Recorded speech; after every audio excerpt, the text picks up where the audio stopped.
Vas-y. Hello, bienvenue. Nouvelle journée, nouvelle semaine après notre voyage en Israël, c'est même passé. Ici le lundi matin avec le staff et les personnes. Et comme chaque semaine, un input tout simplement qui j'espère peut nous aider chacun de nous à avancer, à se développer, à grandir, etc. On est fatigué parce qu'il y a une longue journée. Voilà. Ok. On a gagné 3. Bientôt c'est Noël.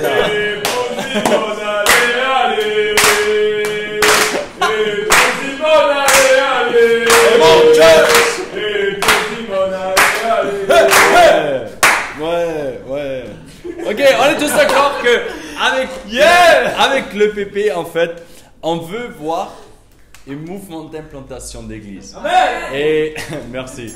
Et en fait, souvent quand on parle de mouvement, automatiquement ce qui nous vient dans la tête, c'est une institution, beaucoup des réunions, des trucs comme ça. Mais on ne parle pas du tout de ça. Quand je suis en mouvement, veut dire c'est juste un acte dynamique. Ça veut dire on veut créer quelque chose qui a de la dynamique et des églises qui implantent des églises. Donc on sait qu'un mouvement c'est quoi? C'est quand c'est une masse plus une vélocité missionnelle. Ok? Ça veut dire une orientation. Ça veut dire c'est des personnes qui ont une orientation de toucher des personnes qui ne connaissent pas encore Jésus. Ça veut dire des personnes qui ont comme culture, comme ADN, de chercher ceux qui sont perdus, comme Jésus nous l'a enseigné. Pas juste de se faire du bien à soi-même, de se bénir soi-même, mais de chercher ceux qui sont loin de Dieu. Donc si on a beaucoup de personnes qui sont orientées vers ceux qui sont loin de Dieu, cela est un mouvement, parce que ça se multiplie, parce que c'est orienté vers l'extérieur. Et juste nous rappeler la différence entre une structure, une église ou un groupe de maisons qui est juste missionnaire ou qui est missionnel. Quand je suis missionnaire, veut dire que je fais juste des activités, des programmes, une fois par an, on organise un truc et là on invite tout le monde et maintenant on est une église missionnaire. On a une équipe de mission à l'église et notre église elle fait la mission parce qu'il y a 3 personnes qui font un peu de la mission. Mais ce qu'on veut faire, c'est pas juste un programme derrière lequel on peut se cacher. Mais en fait, c'est une culture que j'ai, que peu importe où je suis, je veux amener Jésus en dehors de mes 4 murs.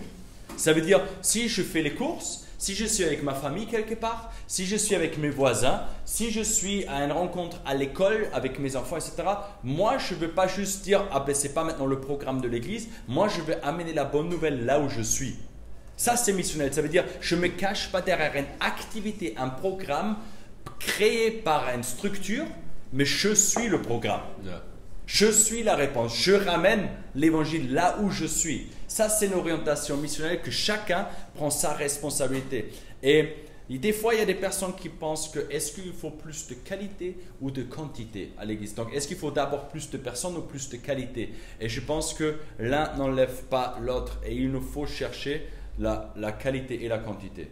Jésus, il a prêché très clair, mais on voit toujours, vous pouvez le regarder dans vos évangiles, dans les 4 évangiles, le vôtre que vous écrivez, mais dans les 4 évangiles de la Bible, qui sont à vous aussi, voilà, que de partout Jésus il a attiré des grandes foules.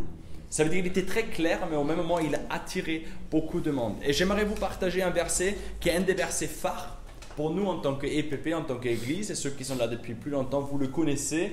Pour ceux qui sont là depuis un peu moins de temps, j'aimerais vous le dire et les autres le rappeler tout simplement. C'est dans l'évangile de Jean, chapitre 1, verset 14. Il y a marqué « La parole a été faite chair, elle a habité parmi nous, pleine de grâce et de vérité, et nous avons contemplé sa gloire, une gloire comme la gloire du Fils unique venu du Père. Et la parole a été faite chair, elle a habité parmi nous, pleine de grâce et de vérité. Et nous avons contemplé sa gloire, une gloire comme la gloire du Fils unique venu du Père. » Et je crois ce qu'on voit là-dedans, quand ça parle « et la parole a été faite chair », ça parle de Jésus.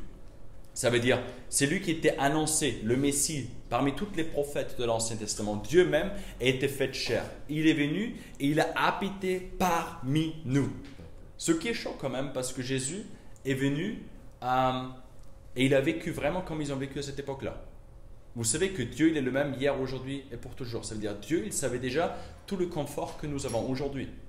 Dieu, il savait déjà tout le luxe que nous avons aujourd'hui. Mais il a choisi à cette époque-là de venir et pas de révolutionner. Et moi, j'ai toute innovation, je sais comment ça marche, je vais m'acheter un super matelas qui vient du ciel, etc. Non, il a vécu comme ils ont vécu à cette époque. Il a incarné à 100% la culture juive hébraïque de l'époque. À 100%. Il n'était pas différent. Il n'a pas montré, non mais moi je viens du ciel, je ne vais pas naître là, je vais à l'hôpital privé quelque part et je choisis quand même mon truc. C'est pour ça qu'il ne pouvait pas croire que c'est vraiment lui le Fils de Dieu. Il ne pouvait pas l'imaginer. Il pensait qu'il va venir comme un roi, avec prestige, avec grandeur, avec luxe de l'époque, etc. Différemment, mais pas comme eux. Et je pense que c'est une telle richesse que Jésus nous montre l'exemple. La parole était faite chair et elle a habité parmi nous. Et chacun de nous, on a eu une rencontre différente avec Jésus. Parce qu'il nous a rencontrés à notre niveau, à la manière que je le comprends. Il n'est pas uniforme. En fait, il nous a rencontrés là où nous sommes. Et je pense que nous, en tant que chrétiens, en tant que responsables, on a le même appel. Rencontrer les gens là où ils sont. Les rencontrer à leur niveau, habiter parmi notre société. Et la première question que j'aimerais nous poser ce matin, c'est est-ce que moi, en tant que responsable, j'habite dans ma société? Et c'est pas juste, oui, j'habite ici. Non, mais est-ce que je connais mes voisins, en fait? Première question, est-ce que tu connais tes voisins? Ou est-ce que tu connais juste l'église? On a un appel vers notre société. Est-ce qu'on connaît nos voisins? Est-ce qu'on parle le langage de notre voisinage? Ça veut dire, est-ce que les gens ils nous comprennent ou est-ce qu'on les Illuminati? Est-ce qu'on a un contact? Moi, je suis autrichien. J'étais obligé d'apprendre le français pour communiquer avec les Français. Si j'aurais dit la même chose, qui est une vérité, mais je ne parlais pas français, les gens ne me comprennent pas, même si je dis la même chose dans une autre langue. Ça veut dire, Jésus, il n'a pas gardé une langue du ciel, mais il a appris l'hébreu, l'araméen, qui est une langue courante, etc., pour que les gens qui vivent là-bas le comprennent. Et je pense que c'est tellement important que si nous, on veut devenir une réponse, qu'on habite parmi notre société où Dieu nous a placés, d'être avec eux. Quels sont les centres d'intérêt? Comment je peux servir mon quartier? Comment je peux servir mon village, mon voisinage, là où Dieu m'a placé? Est-ce que je suis un facteur social dans l'entourage où Dieu m'a placé en tant que responsable? Où je suis isolé de plein d'activités de l'église? Vous savez, à l'épée, on ne veut pas nous isoler de la vie de notre quartier parce qu'on a une responsabilité là-dedans. Ouais. On a une responsabilité dans nos quartiers, là où nous sommes. On veut habiter parmi notre société. Après, il y a marqué, il a habité parmi nous pleine de grâce. Ça veut dire, est-ce que moi, en tant que responsable, je reflète une vie pleine de grâce? Ou pleine de jugement? Est-ce que nous, on est des personnes, des hommes et des femmes, qui reflètent une vie remplie de grâce? Peut-être même envers les personnes un peu compliquées, difficiles, spéciales, etc. Mais Jésus, il a vécu une vie remplie de grâce. Lui qui était juste à 100%. Même envers la femme qui était attrapée, qui voulait la lapider parce qu'elle a commis l'adultère, etc. Quand tout le monde voulait la lapider, ils sont partis un après l'autre. Et lui, il dit, qui t'a condamné? Il dit, personne. Il dit, moi non plus, je ne te condamne pas. Mais lui, il aurait eu le droit parce qu'il était sans péché. Ça veut dire celui qui est vraiment sans faute du tout, il ne condamne pas, mais il sauve. Jean 3, verset 16, il n'est pas venu pour juger, mais pour sauver ceux qui sont perdus. Et 17. Et je pense que nous, en tant que responsables, notre job est d'aimer et de sauver. Le jugement est à Dieu. Nous, on est là pour aimer, pour sauver. Aimer et sauver ceux qui sont perdus. Et moi, j'aimerais nous demander, est-ce qu'on a de la grâce avec les personnes que Dieu nous a confiées? Est-ce que notre vie est un témoignage? Quand je rencontre Arnaud, Alexis, Mathieu, etc., les personnes qui te connaissent peuvent dire, lui franchement, il a toujours de la grâce. Lui franchement, il reflète l'amour de Dieu. Lui, c'est quelqu'un qui a de la grâce. La seule population envers laquelle Jésus était clair, c'était les religieux en fait. C'était ceux qui tuaient les autres par la loi. Mais tous ceux qui étaient perdus, il était rempli de grâce envers eux. Il a essayé de leur amener une bonne nouvelle. L'évangile veut dire la bonne nouvelle. Rempli de grâce, rempli de vérité. Être rempli de grâce ne veut pas dire de ne plus croire à la vérité. Jésus il était très clair. Jésus n'a pas dit « Ah non, c'est pas grave ce que tu fais, t'inquiète pas, on est libéral, on est ouvert, etc. » Et il dit « Je te pardonne, va et ne pêche plus. » Il était très clair.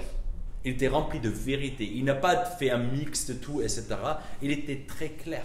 Et j'aimerais nous encourager de garder nos valeurs en tant que chrétiens. De communiquer ce qu'on pense. Que notre voix a une force. Quand on était en voyage en Israël avec 26 personnes de l'église, en fait, on était à un musée de Yad Vashem, c'est le musée de rappel de l'Holocauste des nazis. Et en fait, c'était très très lourd, très touchant, etc. Et ce qui est sorti, c'est ce que Martin Luther King il disait aussi, c'est en fait, ce qui choque, c'est une fois, oui, la méchanceté, mais aussi l'indifférence des bons. Souvent en France, on parle de la résistance comme si toute la France était résistante, mais c'était une minorité. En Allemagne, après la guerre, tout le monde était contre, mais pendant, on se demande où ils étaient ceux qui sont contre. Et en fait, je pense que c'est tellement important que nous, en tant que chrétiens, on a une voix. On a une voix. Et il faut qu'on proclame la vérité. Les gens, ils suivent toujours la foule. Mais le plus de personnes qui osent de proclamer leur vérité, le plus de chances on a que d'autres personnes nous suivent. Mais à nous de garder la vérité, de proclamer la vérité, de communiquer la vérité de Dieu. Et après, il y a marqué, rempli d'une gloire comme le Fils unique venu du Père. Je pense que dans nos vies, il faut que la gloire de Dieu soit visible. Ça veut dire quoi? Dans la vie de Jésus, c'était des guérisons de partout où il était, des délivrances. Des personnes qui étaient restaurées, des personnes qui étaient pardonnées, des personnes qui étaient sauvées. Même à la croix, quand quelqu'un dit « rappelle-toi de moi », ben il a dit « encore aujourd'hui tu seras avec moi au paradis ». Là où Jésus était, la gloire était palpable. Et en tant que responsable, si nous on veut voir un mouvement d'implantation, ce n'est pas juste la gloire d'une personne, la gloire de Dieu, la gloire de je ne sais pas de qui ou de tel, wow, elle est vraiment loin, etc. C'est que toi et moi en tant que responsable, nous tous, on reflète la gloire de Dieu en fait. Que là où nous sommes, Dieu est visible. Il y a une citation que j'ai vue hier sur Internet, c'est Reinhard Bonnke qui disait, qui est un grand évangéliste qui est décédé ce week-end, et qui disait « Une église sans le Saint-Esprit a besoin beaucoup de gâteaux et du café pour remplir la baraque. » C'est cool d'avoir un super café qui nous remplit la baraque. Par contre, je dis toujours, pourquoi l'un ou l'autre? Pourquoi pas beaucoup de gâteaux et du café et beaucoup du Saint-Esprit? Alors c'est explosif. Come on, church. Mais je pense qu'on ne peut pas se cacher derrière juste des choses qui sont cool, des choses qui attirent. Il nous faut le Saint-Esprit. Il nous faut que des personnes soient libérées. Je peux construire le groupe de maison le plus cool, le plus aimant, le plus attractif avec la meilleure du programme et des sorties, etc.